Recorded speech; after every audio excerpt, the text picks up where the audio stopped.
दोस्तों, ये हिंदी का पेपर है। आर ओ का जीएस का हम चैनल पे अपलोड कर चुके हैं और ये हिंदी का पेपर है जिसमें कि 60 प्रश्न है। तो वन बाय वन इनकी हम आंसर की देख लेते हैं कि क्या क्या है।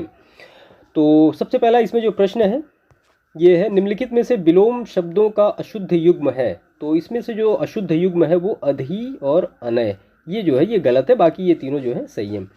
क्वेश्चन नंबर 2 है, रात्रि का पर्यायवाची क्या है। तो रात्रि का पर्यायवाची शर्वरी होगा। और बरसात बिल्कुल न होने को अभिव्यक्त करने के लिए प्रयुक्त होने वाला उपयुक्त एक शब्द होता है, क्या होता है? तो वो होता है अनावृष्टि। ठीक है।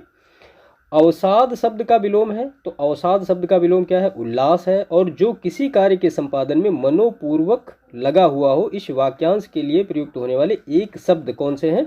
तो उसको हम कहते हैं दंत चित्र। इसके बाद फिर क्वाथ शब्द का तद्भव पूछा जा रहा है कि क्वाथ शब्द का तद्भव क्या है। तो उसका मतलब होता है काढ़ा। क्वेश्चन नंबर 7 है, हम देखते हैं। तो यहाँ पे दो सूचियाँ दी गई हैं, आपस में इनको आपको मैच करना है। तो इसमें से पत्थर का तो होता है प्रस्तर, भौजाई का भ्रातृजया, और उसके बाद सुहाग का सधवा होगा और धुआं का धूम होगा। तो इसके अकॉर्डिंग ऑप्शन बी करेक्ट होगा यहाँ पे। ठीक है, ये वाला सही होगा। क्वेश्चन नंबर 8 है, निम्नलिखित दोनों कथनों पर ध्यानपूर्वक विचार करते हुए सही कूट को पहचानिए। पहला लिखा है, संस्कृत और प्राकृत से विकृत होकर हिंदी में आने वाले शब्द को क्या कहते हैं? तद्भव कहते हैं। तो बिल्कुल सही है। और तद्भव शब्द संस्कृत से उत्पन्न है, तो सही है। तो ऑप्शन डी यहाँ पे करेक्ट होगा क्वेश्चन नंबर 8 का।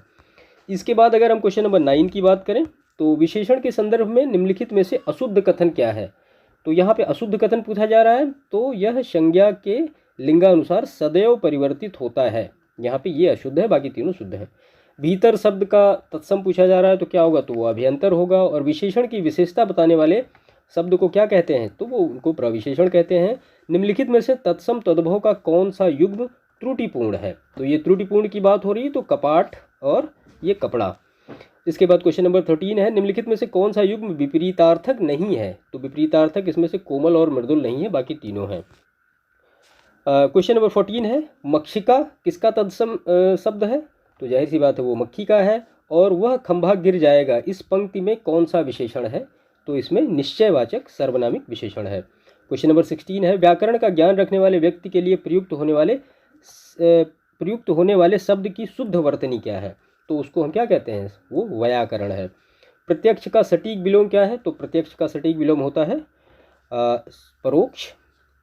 उसके बाद क्वेश्चन नंबर 18 है, घोटक का सटीक पर्यायवाची क्या है? तो घोटक का सटीक पर्यायवाची घोड़ा अश्व होगा। और निम्नलिखित में से शुद्ध वर्तनी वाला शब्द कौन सा है? तो अनुग्रहित, ये जो है ये शुद्ध है। क्वेश्चन नंबर 20 है, समास शब्द का विलोम क्या होता है? तो समास का विलोम व्यास होता है।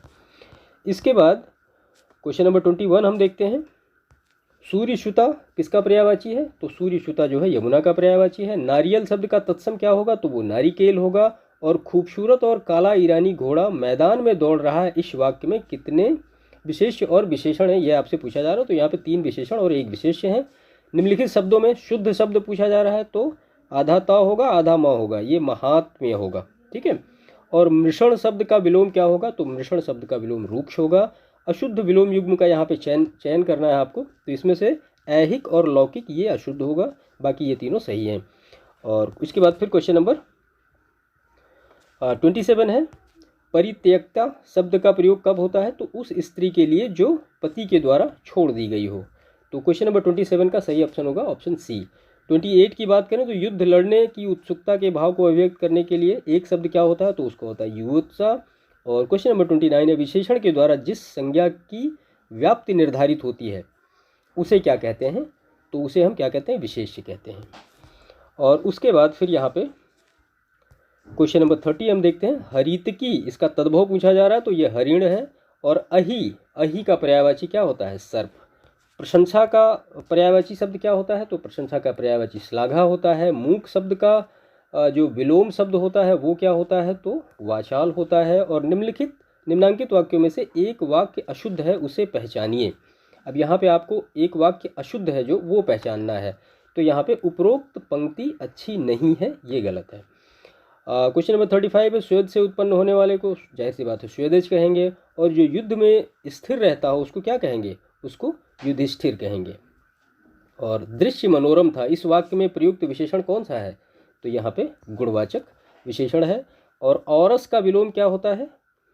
तो औरस का जो विलोम होगा वो होगा दत्तक। यहाँ पे है, ये दत्तक है, ठीक है। इसके बाद कामदेव का जो पर्यायवाची होगा, तो कामदेव का पर्यायवाची क्या होगा? पुष्पधनवा। और बाएं हाथ से तीर चलाने वाले को क्या कहते हैं? तो उसको हम सव्यसाची कहते हैं। 41 देखते हैं, वर्तनी के अनुसार शुद्ध शब्द का चयन करना है आपको। तो यहाँ पे शुद्ध शब्द वधु है, ये सारे गलत हैं।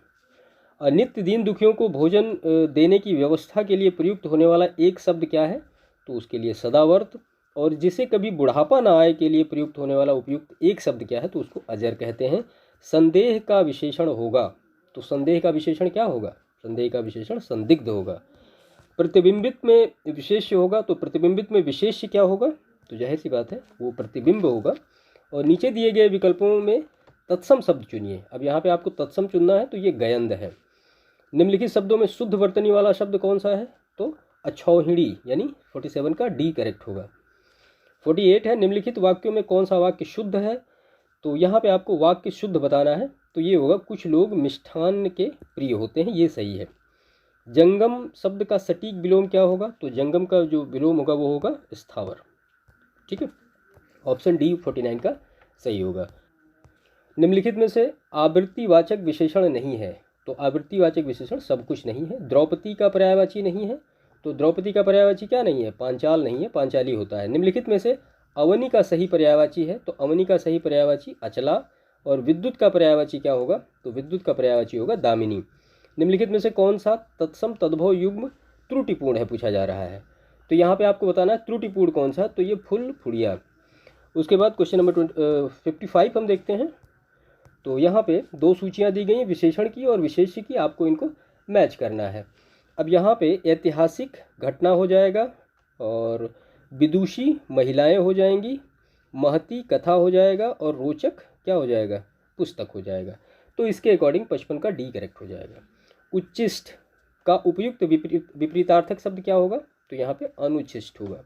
और निम्नलिखित वाक्यों को ध्यानपूर्वक पढ़कर दिए गए कूट का सही उत्तर चुनिए। अब इसमें से आपको दो दिए गए हैं, और आपको बताना कौन सा सही कौन सा गलत है। संजीव ने मिठाई और पापड़ खाए, शीतांशु ने दूध और रोटी खिलाई, और श्याम ने बैल और घोड़ा मोल लिए, तुमने रुपये दिया। तो इसमें से आपको ये बताना कौन सा सही है कौन सा गलत है। देखिए यहाँ पे मेरे हिसाब से अगर ये देखा जाए तो ये तुमने रुपया दिया ये तो बिल्कुल गलत है। तो बाकी ये है कि 57 का जो भी होगा हम आपको मैसेज कमेंट कर देंगे कि क्या है, ठीक है। बाद में हम आपको कमेंट में अपडेट करेंगे, तो इसको आप थोड़ा भी मत मिलाइएगा। और 58 है, आपको चाहिए था कि आप रोगी को देख आएँ, इस अशुद्ध वाक्य का शुद्ध रूप क्या होगा? तो यहाँ पे इसका जो सही होगा वो आपको चाहिए था कि आप रोगी को देखने जाएं। उसके बाद 59 है, इसमें से शब्द और पर्याय दिए गए हैं, आपको आपस में इनको मैच सुलेमित नहीं है पूछा गया है, पूछा गया कि कौन सा सुमेलित इसमें से नहीं है। तो 59 में खर का गर्दभ होता है, आँख का लोचन होता है, इंद्र का पुरंदर होता है, गंगा का मृगांक नहीं होता है, ठीक है। तो ऑप्शन डी यहाँ पे करेक्ट होगा। उसके बाद अप्रत्याशित शब्द के लिए कौन सा एक वाक्य उपयुक्त है? तो जिसकी आशा न की गई हो, ये अप्रत्याशित है। तो ये हिंदी के पूरे 60 प्रश्न थे, जिनको कि हमने आपको यहाँ पे जो भी आंसर थे वो बताया। एक प्रश्न बचा है, उसका हम आपको अपडेट कर देंगे मैसेज में अपने। तो जीएस के भी हमने किए हैं और ये हिंदी का भी है पूरा, तो इसको आप अपना मिला लीजिए और हमें कमेंट करके बताइएगा कि आपके कितने क्वेश्चन किस में सही आ रहे हैं, ठीक है। तो इसके बाद फिर एनालिसिस करते हैं कि कट ऑफ कितनी रह सकती है इसमें, अकॉर्डिंग टू जो लास्ट ईयर के कट ऑफ रहे हैं उसके हिसाब से इस बार क्या कट ऑफ रह सकती है, ठीक है। Okay, thank you.